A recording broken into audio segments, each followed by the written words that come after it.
Hello बच्चों, स्वागत है आपका कनावत एकेडमी के यूट्यूब चैनल पर। और इस पर आपको क्लास 10th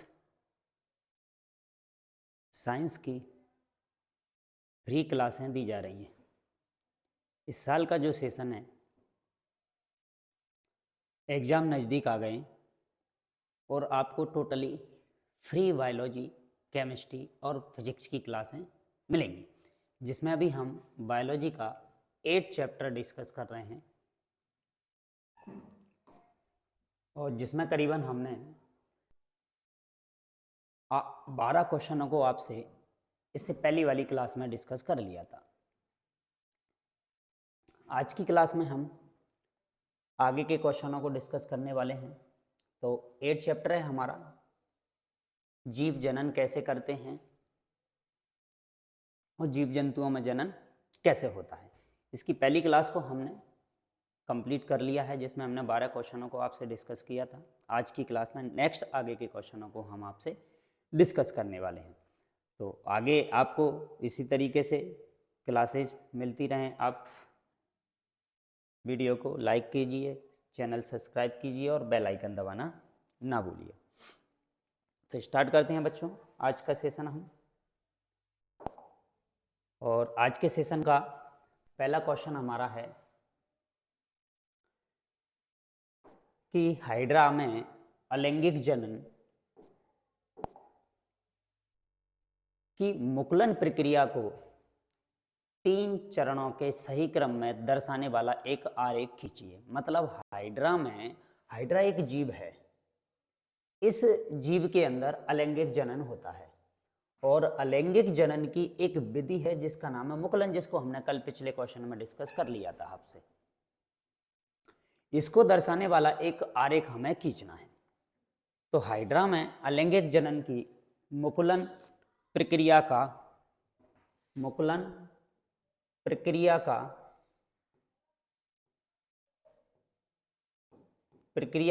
चरणवार आरेख ये दे रखा है। तो इस हाइड्रा जीव के अंदर जो जनन है वो जनन कौन सा हो रहा है भाई? अलैंगिक जनन। और अलैंगिक जनन मुकुलन विधि के द्वारा हो रहा है और इसके द्वारा इस हाइड्रा के अंदर एक उभारनुमा संरचना का निर्माण होने वाला है। और इस उभारनुमा संरचना इस हाइड्रा के अंदर वृद्धि करेगी, विकास करेगी और वृद्धि करके विकास करके इस हाइड्रा से ये क्या हो जाएगी? अलग हो जाएगी, टूट कर क्या हो जाएगी? अलग हो जाएगी। और इस उभारनुमा संरचना से एक नए हाइड्रा का क्या हो जाएगा? निर्माण हो जाएगा। तो ये प्रक्रिया है किसके अंदर? हाइड्रा के अंदर। मुकुलन को हमने कल डिस्कस किया था आपसे कि कुछ जीव जंतुओं के अंदर एक उभारनुमा संरचना का निर्माण हो जाता है। यह उभारनुमा संरचना वृद्धि करके विकास करके उस जीव से क्या हो जाती है? टूटकर अलग हो जाती है और जैसे ही इसको अनुकूल परिस्थितियां मिलती हैं उससे एक नए जीव का क्या हो जाता है? निर्माण हो जाता है। तो ये डायग्राम आपको सभी लोगों को बना लेना है और एग्जाम में आपसे कई बार पूछा गया है। ठीक है, बात करते हैं आगे की क्वेश्चन की। अगला क्वेश्चन है पुनरुद्भवन या पुनर्जनन किसे कहते हैं? पुनरुद्भवन या पुनर्जनन किसे कहते हैं भाई? कुछ जीव जंतु ऐसे होते हैं कि उन जीव जंतुओं के अंदर ऐसी एक क्षमता पाई जाती है जिससे वो अपने शरीर के किसी अंग या किसी अंग के भाग का दोबारा से क्या कर लेते हैं? निर्माण कर लेते हैं। मतलब यदि किसी वजह से उनका कोई शरीर का अंग या शरीर का कोई भाग टूट कर क्या हो जाता है? अलग हो जाता है और उस अलग हुए भाग से एक नए जीव का क्या हो जाता है? निर्माण हो जाता है। तो कुछ जीव जंतु के अंदर ऐसी क्षमता पाई जाती है, पुनरुद्भवन की क्षमता, जिसे अपन कह सकते हैं कि हमारे शरीर का कोई भाग यदि डैमेज हो गया है तो उस डैमेज भाग की हमारे शरीर में क्या हो जाती है? रिपेयरिंग हो जाती है। वो अंग या वो भाग या वो ऊतक या वो कोश का दोबारा से बनकर क्या हो जाती है? तैयार हो जाती है। इस घटना को हम कह देते हैं क्या? पुनरुद्भवन या पुनर्जनन। बात करते हैं, देखो कुछ जीवों में शरीर के नवनिर्माण की वह प्रक्रिया, क्योंकि शरीर का कोई भाग यदि डैमेज हो गया है तो उस भाग का नया दोबारा से क्या होना है? निर्माण होना है। तो शरीर के नवनिर्माण की वह प्रक्रिया जिसके अंतर्गत शरीर के किसी भाग का टूट कर क्या हो जाना, अलग हो जाना, और प्रत्येक भाग से नए जीव का क्या हो जाना, निर्माण हो जाना, क्या कहलाता है, पुनरुद्भवन कहलाता है। इसके लिए उदाहरण के लिए हम याद रख सकते हैं, एक सैलामेंडर नाम का एक प्राणी होता है, सैलामेंडर, इसकी भुजाओं में पुनरुद्भवन पाया जाता है। यदि मान लो इसकी भुजा टूट जाए तो ये अपनी भुजा का निर्माण फिर से कर लेता है। उसी तरीके से हम बात कर सकते हैं कि जो छिपकली है, छिपकली की पूंछ के अंदर, छिपकली की पूंछ के अंदर भी पुनरुद्भवन की क्षमता पाई जाती है। कैसे कि जैसे ही छिपकली को कोई बाहरी परवच्छी देखता है या उसे कोई मारने की कोशिश करता है, तो वो उस जीव का, उस व्यक्ति का ध्यान भटकाने के लिए सबसे पहले अपने शरीर की पूंछ को गिरा देती है, जिससे उस जीव का ध्यान उस पूंछ की तरफ चला जाता है और अपनी जान बचा के छिपकली क्या हो जाती है, भाग जाती है।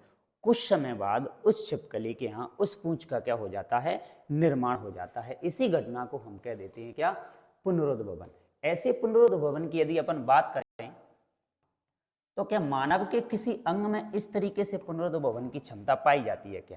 वैसे यदि देखा जाए तो मानव के शरीर के अंदर यदि किसी ऊतक या कोशिका का नष्ट हो जाना, तो वो कोशिका ऊतक का तो रिपेयरिंग हो जाता है, लेकिन यदि कोई अंग नष्ट हो जाए तो अंग का निर्माण नहीं हो सकता है। लेकिन फिर भी मानव शरीर के अंदर, यकृत के अंदर पुनरुद्भवन की क्षमता पाई जाती है।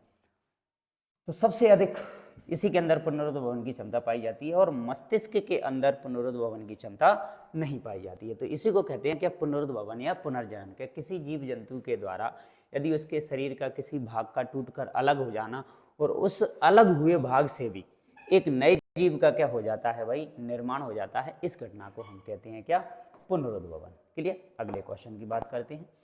अगला क्वेश्चन हमें दे रखा है प्लेनेरिया। प्लेनेरिया भी एक जीव है, जैसे अभी हमने सैलामेंडर की आपसे चर्चा की थी, उसमें भी पुनरुद्भवन की प्रक्रिया होती है। इसको हमें चित्र सहित व्याख्या करनी है। किसके अंदर? प्लेनेरिया के अंदर। तो चित्र आपका है नहीं, अभी बात करते हैं इसी क्वेश्चन की, प्रक्रिया को समझ लेते हैं कि प्लेनेरिया में पुनरुद्भवन की प्रक्रिया चित्र सहित व्याख्या कीजिए।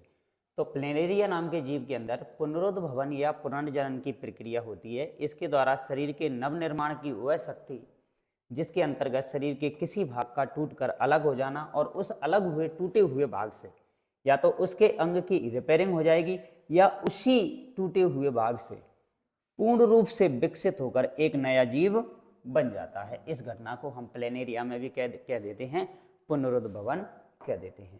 बात करते हैं अगले क्वेश्चन की कि द्विविखंडन किसे कहते हैं। द्विविखंडन किसे कहते हैं? क्या होता है, देखो, एक कोशिकीय जीव जंतु जो होते हैं जिनका पूरा का पूरा शरीर सिर्फ और सिर्फ एक कोशिका से मिलकर बना होता है, हम उन जीव जंतुओं की बात कर रहे हैं। जैसे कि अमीबा है, पैरामीशियम है, बहुत सारे जीव जंतु ऐसे हैं जिनका पूरा का पूरा शरीर एक ही कोशिका से मिलकर बना होता है। जैसे मनुष्य की बात करें तो मनुष्य का जो शरीर है ना, वो बहुत सारी कोशिकाओं से मिलकर बना हुआ है। तो हम कहते हैं कि मनुष्य कैसा प्राणी है, बहुकोशिकीय प्राणी है, जिसके अंदर बहुत सारी कोशिकाएं पाई जाती हैं।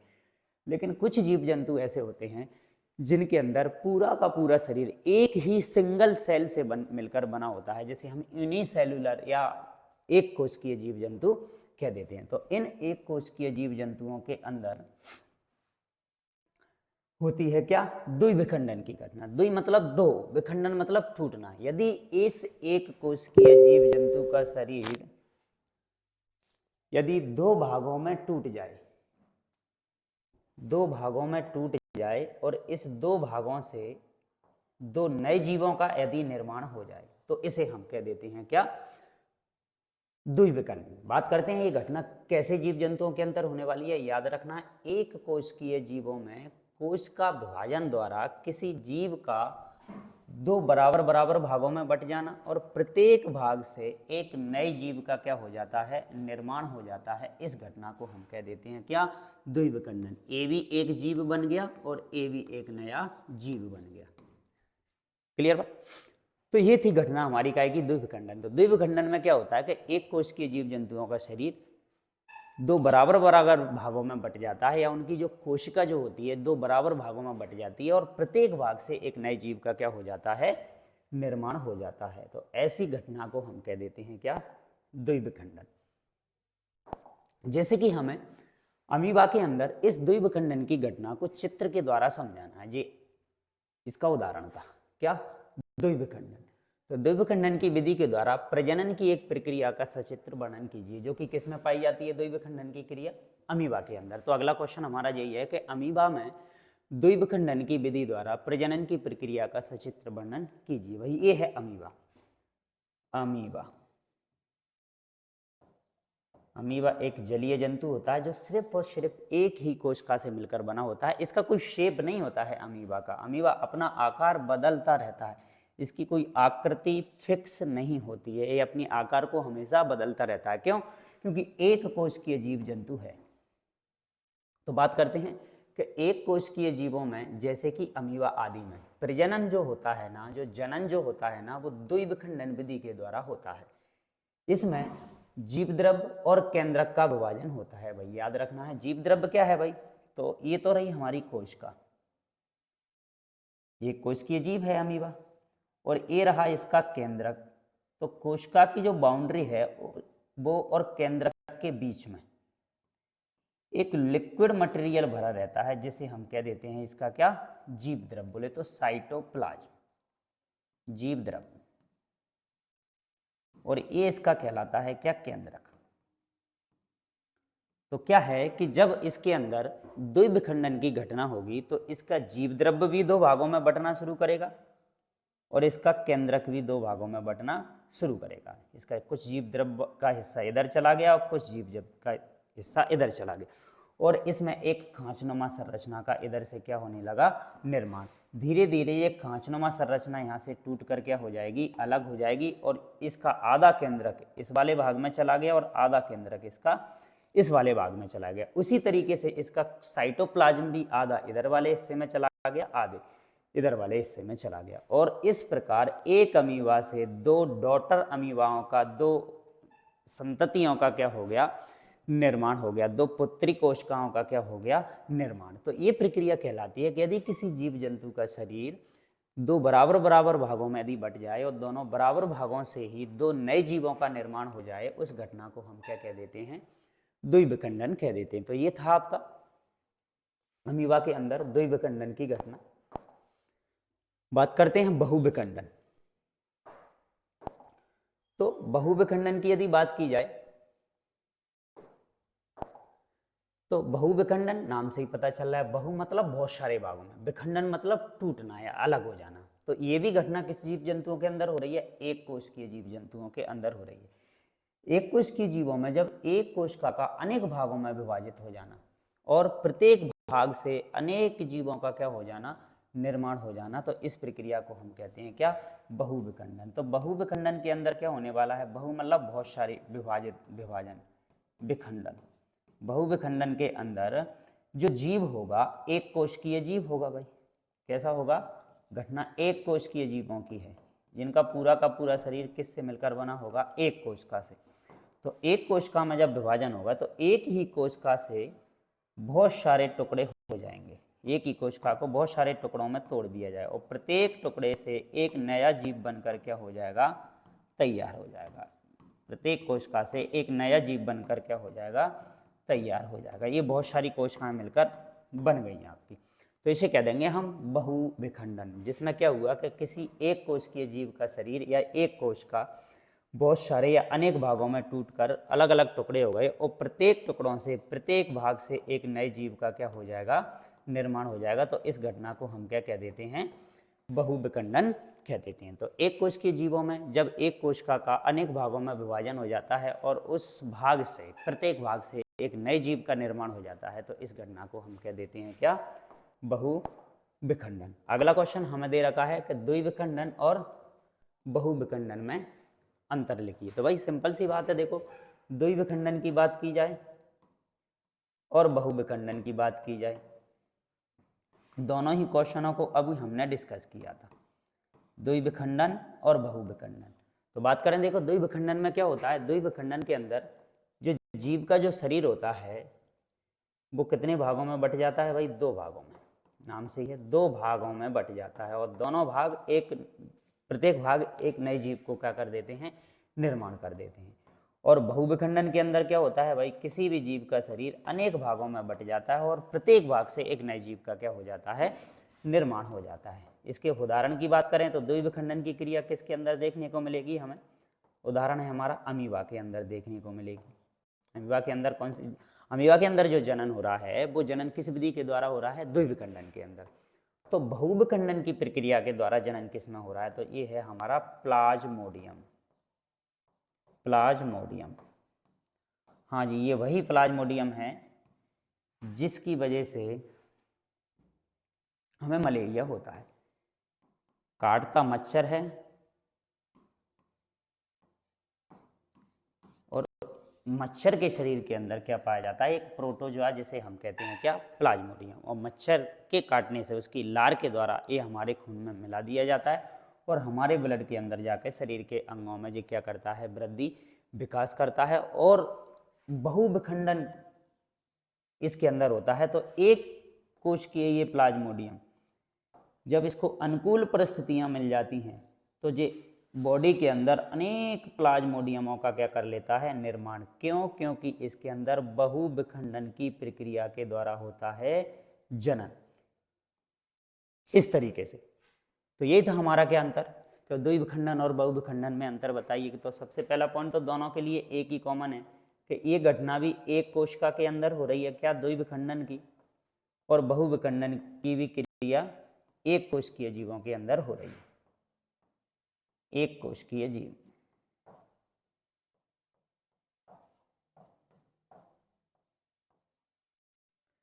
दोनों ही क्रियाएं एक कोशिकीय जीव जंतुओं के अंदर होती हैं। ठीक है, बात करते हैं अगले क्वेश्चन की।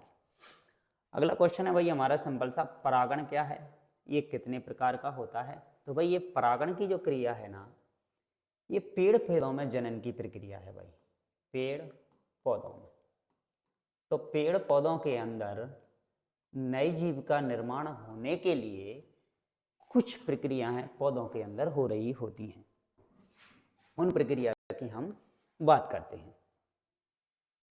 तो क्या है भाई परागण किसे कहते हैं, तो पेड़ पौधों के अंदर परागण की वह क्रिया है जिसमें पुंकेसर के पराग कोश से पराग कण उसी पुष्प के या दूसरे पौधे के पुष्प के यदि वर्तिकाग्र पर जाकर गिर जाते हैं तो यह क्रिया कहलाती है क्या, परागण। इस क्रिया को हम क्या कह देते हैं, परागण। तो जब एक पौधे के पुष्प से पराग कण गिरकर दूसरे पौधे के या उसी जाति के उसी फूल पर परागकण जाके गिर जाते हैं तो इस क्रिया को हम क्या कह देते हैं, परागण कह देते हैं। अब ये परागण की प्रक्रिया जो है ना वो दो प्रकार की होती है, एक को तो हम बोलते हैं क्या, परागण, परागण, और एक को हम कहते हैं क्या, स्वपरागण, स्वपरागण।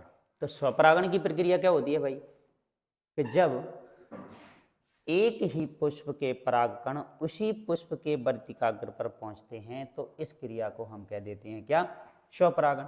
और परपरागण की क्रिया क्या होती है कि जब एक पुष्प परागकोश से परागकण दूसरे पुष्प के वर्तिकाग्र पर किसी भी माध्यम की सहायता से पहुंचते हैं तो इस क्रिया को हम कह देते हैं क्या, परपरागण। तो देखो भाई बात करें परपरागण की, जैसे कि मान लो एक पुष्प ए दे रखा है और एक इसी पौधे का दूसरा पुष्प दे रखा है, फूल, और यदि इस फूल से परागकण इसी पौधे के फूल पर जाकर गिर जाएं तो इस घटना को तो हम बोल देते हैं क्या, स्वपरागण, परागण। और यदि ये दूसरा फूल है हमारा, दूसरे पौधे का कोई दूसरा फूल, तो इस फूल से यदि परागकण इस फूल पर जाकर पहुंचते हैं तो इस घटना को कह देते हैं हम क्या, परपरागण।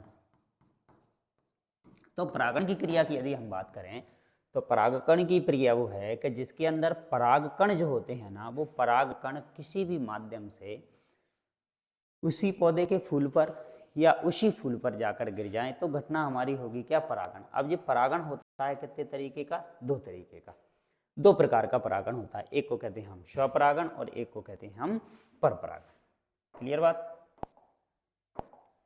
अगला क्वेश्चन हमें दे रखा है कि स्वपरागण एवं परपरागण में कोई दो अंतर लिखिए भाई।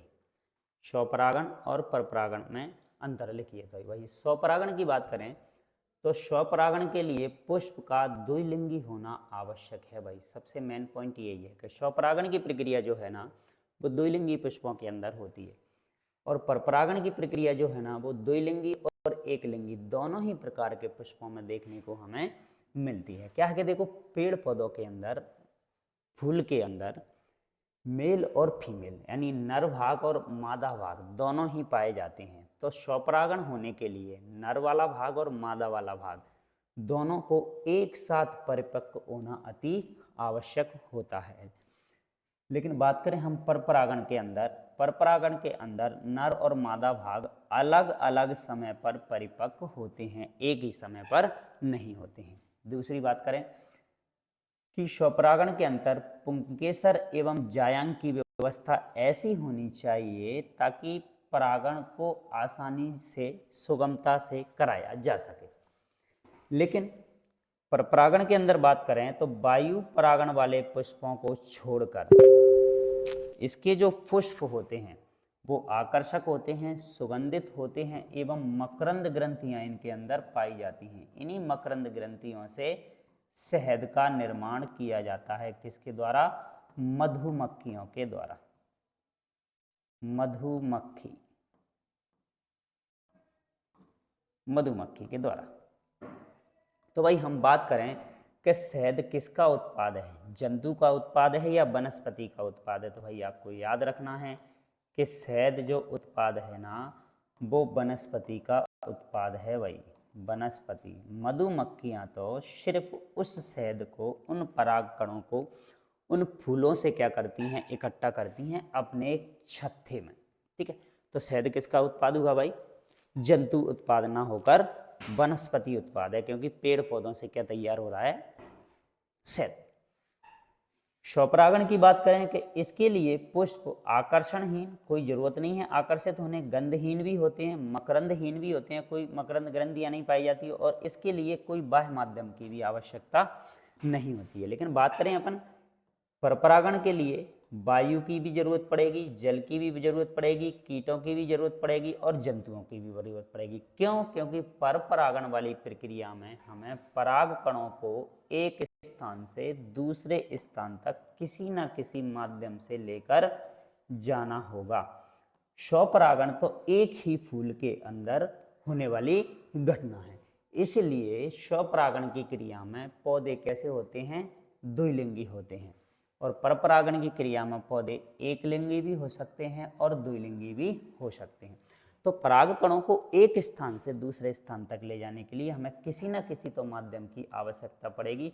वो माध्यम हमारा वायु भी हो सकता है, वो माध्यम हमारा जल भी हो सकता है, वो माध्यम हमारा कीड़े मकोड़े यानी कीट भी हो सकते हैं, और वो माध्यम हमारा कोई भी जीव या प्राणी भी हो सकता है।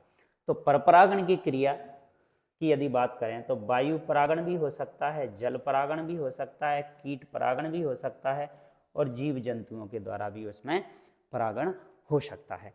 तो इस तरीके से स्वपरागण एवं परपरागण का अंतर कंप्लीट हुआ। अब बात करते हैं हम निषेचन क्या है भाई, निषेचन किसे कहते हैं? तो भाई हमने पढ़ा है कि जीव जंतुओं के अंदर नर युग्मक और मादा युग्मक का क्या होता है? निर्माण होता है। नर युग्मक और मादा युग्मक का निर्माण होता है, और ये युग्मक जब मिलते हैं, इनके मिलने की क्रिया, या जैसे हम कहते हैं जब इनका संलयन होता है, संलयन, तो संलयन के फलस्वरूप ये मिलते हैं, जिसके फलस्वरूप जाइगोट का क्या होता है? निर्माण होता है, जिसे हम कहते हैं युग्मनज। युग्मनज, यस। तो ये प्रक्रिया है हमारी लैंगिक जनन की। ये लैंगिक जनन करने वाले जीव जंतुओं के ही अंदर निर्माण होना है किसका? नर युग्मक और मादा युग्मकों का। अलैंगिक जनन करने वाले जीव जंतुओं के अंदर नर और मादा एक ही भाग में होते हैं, लेकिन लैंगिक जनन करने वाले जीव जंतुओं के अंदर नर वाला भाग और मादा वाले भाग दोनों ही क्या होते हैं, अलग अलग। जब ये नर युग्मक और मादा युग्मक जब मिलते हैं तो युग्मनज यानी जाइगोट का क्या होता है, निर्माण होता है। और इस जाइगोट से आगे चलकर संतति का क्या होना होता है, निर्माण होता है।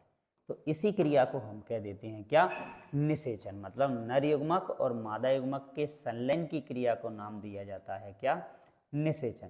ये निषेचन पेड़ पौधों के अंदर भी हो सकता है और जीव जंतुओं के अंदर भी हो सकता है। क्लियर। अब इसी तरीके से बात आ जाती है कि दोहरा निषेचन किसे कहते हैं, डबल फर्टिलाइजेशन।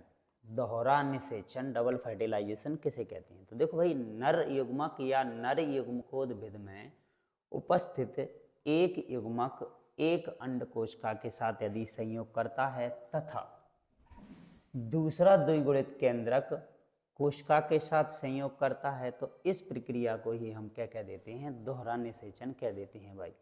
ठीक है। अगला क्वेश्चन। अब क्वेश्चन में अंतर आ गया हमारे पास परागण और निषेचन में अंतर। तो परागण अभी हमने पढ़ा था कि परागण की जो प्रक्रिया है वो दो प्रकार की होती है, एक होता है हमारा स्वपरागण और एक होता है हमारा परपरागण। तो और एक पढ़ा हमने क्या, निषेचन के नर युग्मक और मादा युग्मक के मिलने की प्रक्रिया को हम क्या नाम देते हैं, निषेचन कहते हैं। तो बात करते हैं सबसे पहले हम किसकी, परागण की, फिर बात करते हैं हम किसकी, निषेचन की। दोनों में हमें अंतर दे रखे हैं, ये 4 पॉइंट हमें दे रखे हैं, दोनों के अंतर के लिखे हुए हैं। कि सबसे पहले अपन बात करें कि परागकणों का निर्माण परागकोश में होता है और परागकोश से ये परागकण कहाँ पहुँचते हैं भाई, वर्तिकाग्र पर जाकर पहुँचते हैं। तो परागकोश से परागकणों का वर्तिकाग्र पर पहुँचने की क्रिया को तो नाम दिया जाता है क्या, परागण। जबकि निषेचन में बात करें, निषेचन में नर युग्मक एवं मादा युग्मक की जो इकाइयां होती हैं उनके मिलने को, उनके संलयन को ही हम क्या नाम देते हैं, निषेचन नाम देते हैं। क्लियर बात।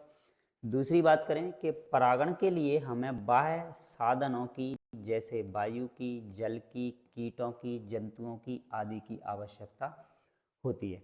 लेकिन निषेचन की यदि बात की जाए तो निषेचन के लिए हमें किसी भी बाह्य साधन की या बाह्य माध्यम की आवश्यकता नहीं पड़ती है।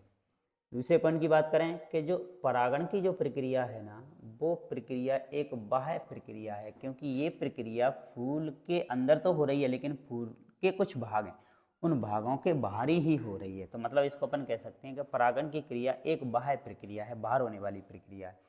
लेकिन निषेचन की जो प्रक्रिया है ना, वो निषेचन की प्रक्रिया पेड़ पौधों के अंदर बीजांड वाले भाग में होने वाली प्रक्रिया है।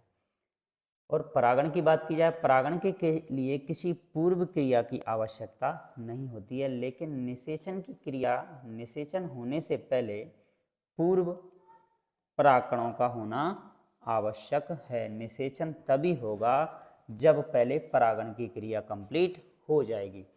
तो देखो, परागण होने के बाद जैसे ही पेड़ पौधों के अंदर परागण की घटना हो गई, परागण कंप्लीट हो गया, एक परागकोश से परागकण वर्तिकाग्र पर जाकर पहुंच गए, तो इस क्रिया को हमने नाम दे दिया क्या, परागण। लेकिन परागण होने के बाद अब बीजांड के अंदर जाकर होने होगा क्या, निषेचन। तो निषेचन की क्रिया तभी कंप्लीट होगी जब पौधों के अंदर परागण की क्रिया कंप्लीट हो जाएगी। तो ये 4 पॉइंट थे आपके क्या, कि परागकोश से परागकणों का वर्तिकाग्र पर पहुंचने की क्रिया को हम क्या कहते हैं, परागण। लेकिन नर युग्मक और मादा युग्मक के मिलने की क्रिया को कहते हैं हम निषेचन। परागकणों के लिए बाह्य माध्यम की आवश्यकता होती है, लेकिन निषेचन के लिए हमें किसी भी बाह्य माध्यम की आवश्यकता नहीं होती है।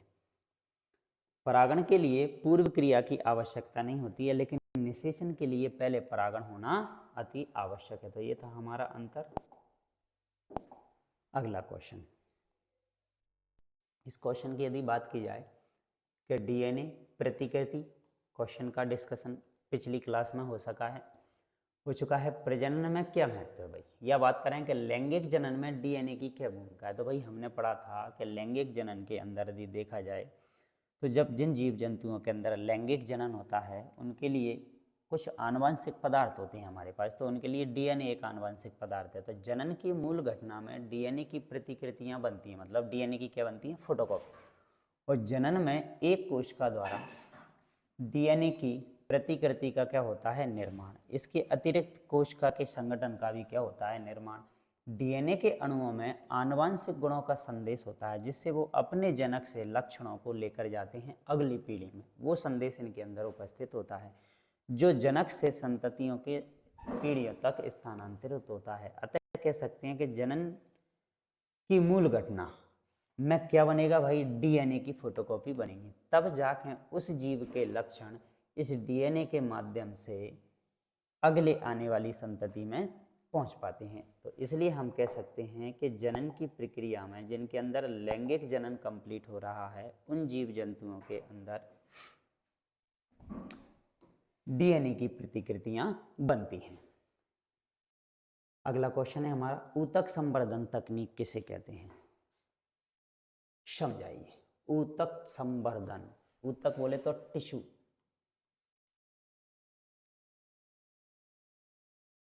संवर्धन बोले तो कल्चर, टिश्यू कल्चर।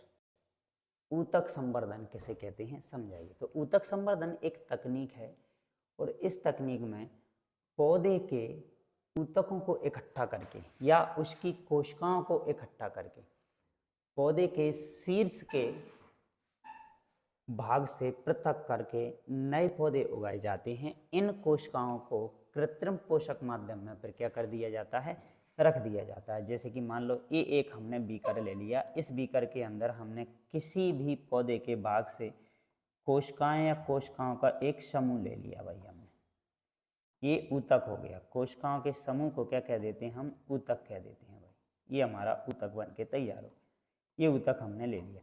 अब हमने इस बीकर के अंदर बहुत सारे पोषक पदार्थों को भर दिया है, जिससे कि जो इसके अंदर जो कोशिकाएं रखी हुई हैं उन कोशिकाओं को क्या मिल सके, पोषण मिल सके। इसलिए हमने इसके अंदर भर दिया है क्या, पोषक पदार्थ रख दिए हैं, जिससे कोशिकाएं अब इस पोषण को ग्रहण करके क्या होती हैं, विभाजित होती हैं।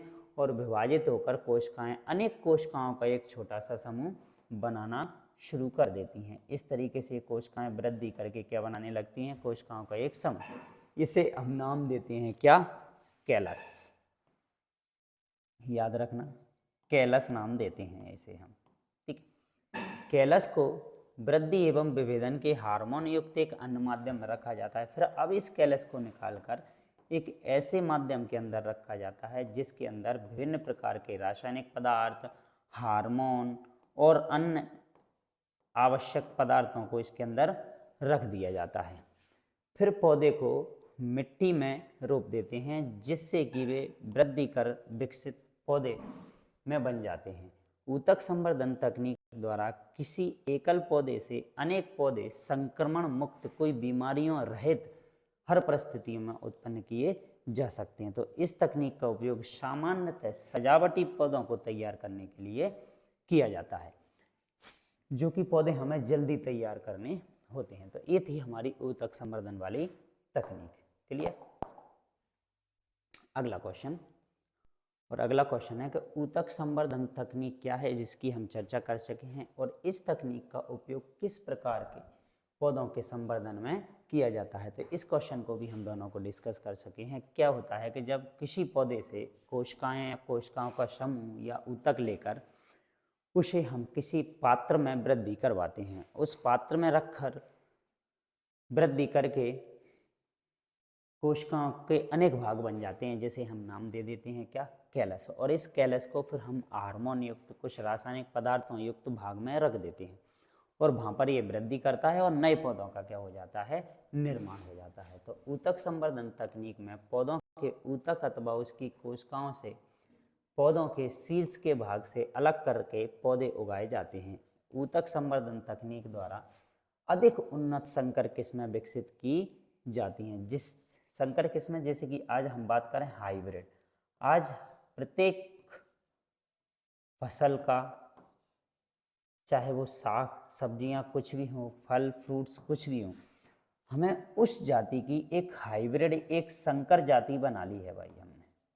हमें हमारी आवश्यकताओं की पूर्ति करने के लिए कुछ संकर जातियों का निर्माण कर लिया है, जिससे हमारा उत्पादन कईयों गुना बढ़ चुका है और हमें फसल ज़्यादा मात्रा में क्या होती है, प्राप्त होती है और फसल खराब भी कम होती है। तो बात करें ऊतक संवर्धन तकनीक में, पौधों के ऊतकों अथवा उनकी कोशिकाओं को पौधों के शीर्ष भाग से अलग किया जाता है और फिर उससे नए नए पौधे क्या किए जाते हैं, तैयार किए जाते हैं और इस विधि द्वारा अधिक उन्नत संकर किस्में, हाइब्रिड किस्में विकसित की जाती हैं। इस तकनीक का उपयोग हम सामान्यतः सजावटी पौधे तैयार करने के लिए करते हैं। ज़्यादातर ऊतक संवर्धन तकनीक का उपयोग सजावटी पौधे तैयार करने के लिए किया जाता है। एक क्वेश्चन आसान सा आपके लिए डरा है, परिवार नियोजन किसे कहते हैं, फैमिली प्लानिंग किसे कहते हैं? तो आसान सा क्वेश्चन आपके पास आ गया है। क्या है, जनन चैप्टर जो चल रहा है और जनन से रिलेटेड है, इसलिए इस क्वेश्चन को डाल दिया गया है। तो बात करें परिवार नियोजन का मतलब मुख्य उद्देश्य में क्या है भाई, जन्म दर को हमें क्या करना है,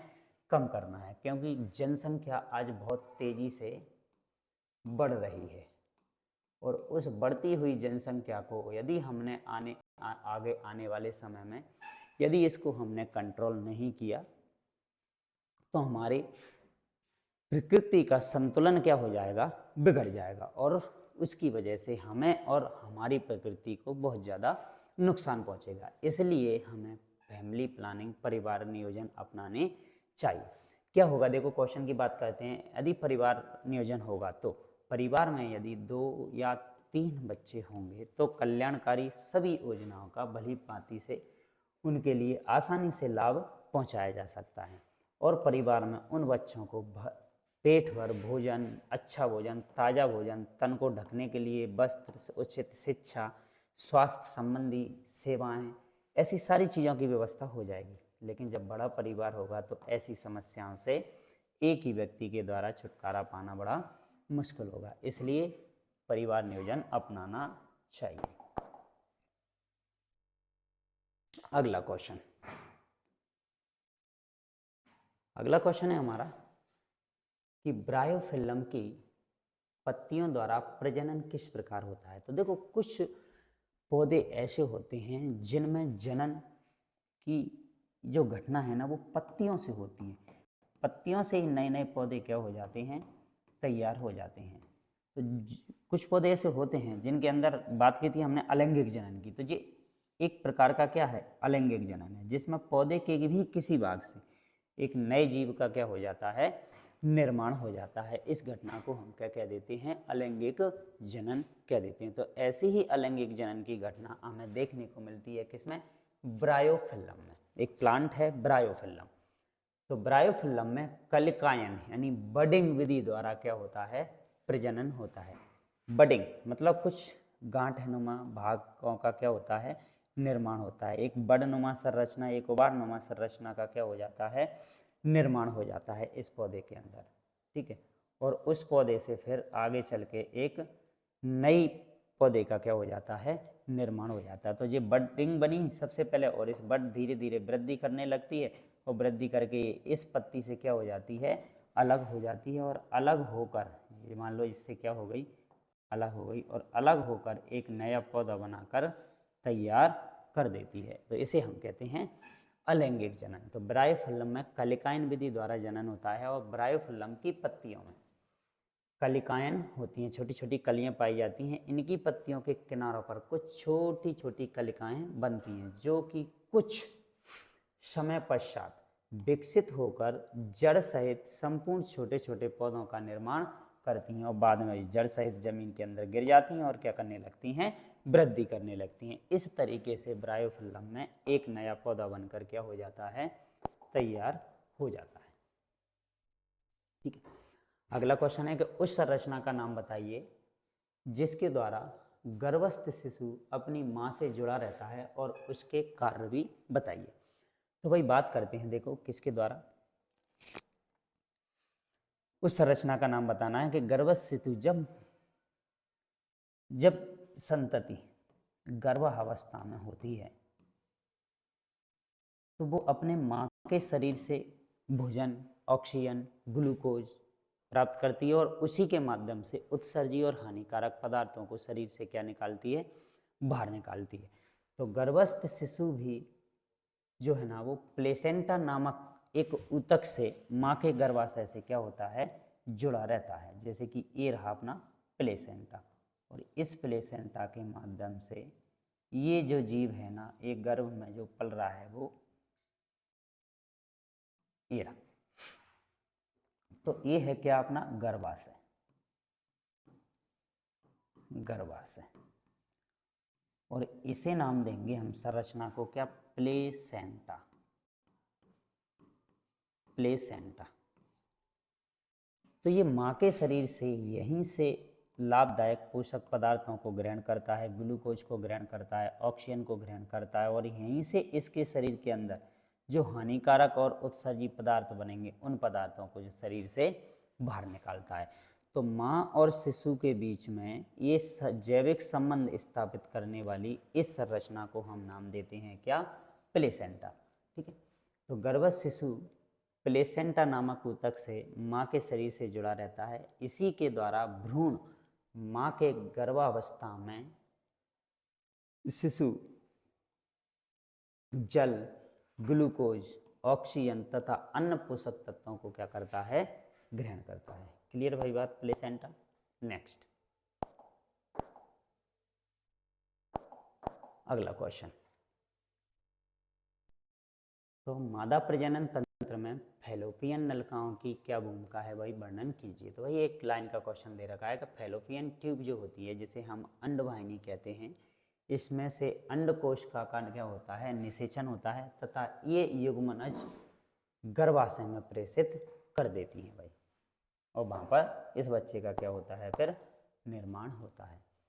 अगला क्वेश्चन है, ऋतुस्राव क्यों होता है, कि जब अंडकोश का जब निषेचन नहीं होता है तो उस स्थिति में गर्भाशय की भित्ति में बनने वाली जो परत होती है उसका कोई उपयोग नहीं होता है। अतः यह परत धीरे धीरे टूटकर योनि मार्ग से रुधिर के द्वारा म्यूकस के रूप में इसका समय समय पर निष्कासन होता रहता है। इसी घटना को हम कह देते हैं क्या, ऋतुस्राव चक्र। ठीक है। अगला क्वेश्चन, अगला क्वेश्चन हमें दे रखा है क्या, कि गर्भ निरोधक युक्तियां अपनाने के क्या कारण हो सकते हैं भाई। ठीक है। तो बात करते हैं, यौन क्रिया द्वारा गर्भधारण की संभावना सदैव ही बनी रहती है भाई। जब जब यौन क्रिया होगी तो गर्भधारण की संभावना बनी रहेगी, और इस गर्भधारण की अवस्था में स्त्री के शरीर एवं भावनाओं की मांग एवं आपूर्ति क्या हो जाती है, बढ़ जाती है। यदि वह इसके लिए तैयार नहीं है तो इसका उसके स्वास्थ्य पर विपरीत प्रभाव पड़ता है। इसके अतिरिक्त स्त्री की शारीरिक अस्वस्थता एवं अस्वास्थता भी उसे गर्भधारण न करने के लिए बाध्य करती है। तो इस कारण हमें गर्भ निरोधक युक्तियां अपनानी ही पड़ती हैं। गर्भ निरोधक युक्तियों की यदि बात की जाए तो इसके लिए कुछ शल्य क्रिया विधियाँ हैं और कुछ मेडिसिन है, जिसके माध्यम से हम गर्भ में क्या रख सकते हैं भाई, अंतर रख सकते हैं, जिनकी आगे चर्चा हम करेंगे। अगला क्वेश्चन, अगला क्वेश्चन है आपका क्या, कि निम्नलिखित के कार्य बताइए भाई। जैसे कि वृषण, अंडाशय, शुक्रवाहिनी और पुंकेसर, ये चार चीज़ें हमें दे रखी हैं। इन चारों चीज़ों के हमें एक एक कार्य बताने हैं भाई। तो सबसे पहले अपन बात करें किसकी, वृषण की। तो वृषण की यदि बात की जाए तो वृषण के अंदर शुक्राणुओं का क्या होता है, निर्माण होता है, और वृषण में टेस्टोस्टेरोन नामक हार्मोन भी इससे स्रावित होता है। याद रखना, नर जनन अंग है वृषण को हम कहते हैं क्या, नर जनन अंग। इसके अंदर शुक्राणुओं का क्या होगा भाई, निर्माण, और इसके अंदर टेस्टोस्टेरोन हार्मोन, जिसे हम लिंग हार्मोन कहते हैं, इसी के द्वारा इसका निर्माण होता है, लिंग हार्मोन। ठीक है। दूसरा क्वेश्चन है अंडाशय। अंडाशय का कार्य अंडाणुओं का उत्पन्न करना है, वृषण का कार्य शुक्राणुओं का उत्पन्न करना है। तो भाई हमने पढ़ा था, देखो, नर युग्मक और मादा युग्मक। अब हम बात करते हैं किसमें, मानव। तो मानव के अंदर नर युग्मक कहलाता है क्या, शुक्राणु, और मादा के अंदर मादा युग्मक कहलाता है क्या, अंडाणु। अंडाणु, अंडाणु का निर्माण होता है किसके अंदर, अंडाशय के अंदर। और शुक्राणु का निर्माण होता है वृषण के अंदर।